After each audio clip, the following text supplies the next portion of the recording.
ভারতের বিপক্ষে দুটি টেস্ট ম্যাচের সিরিজ খেলতে গতকাল চেন্নাই পা দিয়েছে শান্ত মুমিনুররা।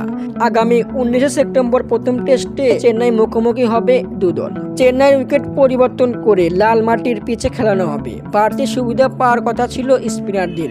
উইকেট পরিবর্তন হওয়ায় বাড়তি সুবিধা পাবে পেসাররা। বাংলাদেশ ভারত টেস্ট সিরিজে যেসব রেকর্ড অপেক্ষা করছে বিস্তারিত জানতে ভিডিওটি শেষ পর্যন্ত দেখুন। দর্শক, তামিম ইকবালের রানকে টপকিয়ে বাংলাদেশের সর্বোচ্চ রানের মালিক হতে মুশফিকের দরকার আর মাত্র 9টি রান। ভারতের বিপক্ষে 2 টেস্টের মধ্যে একটি টেস্ট জিতলেও নতুন রেকর্ড গড়বে বাংলাদেশ। এর আগে 13 টেস্টের মধ্যে ভারতের বিপক্ষে একটা ম্যাচও জিততে পারেনি সাকিবরা। এক ম্যাচ জিতলেই 10 দলের বিপক্ষে যেতে হবে টাইগারদের।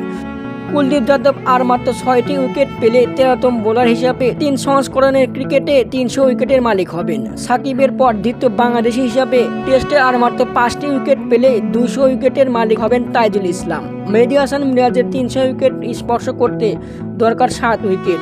ঠিক একইভাবে জাদেজার দরকার 6 উইকেট। আন্তর্জাতিক ক্রিকেটে বিরাট কোহলির রান সংখ্যা ক্রিকেট ইতিহাসের দ্রুততম ব্যাটার হিসাবে 27,000 রান করতে দরকার আর মাত্র 58 রান। দর্শক, ভারত সিরিজে টাইগারদের রেকর্ড পরিমাণই বেশি, জিতবে বাংলাদেশ। বিডি নিউজ, হৃদয় হাসান।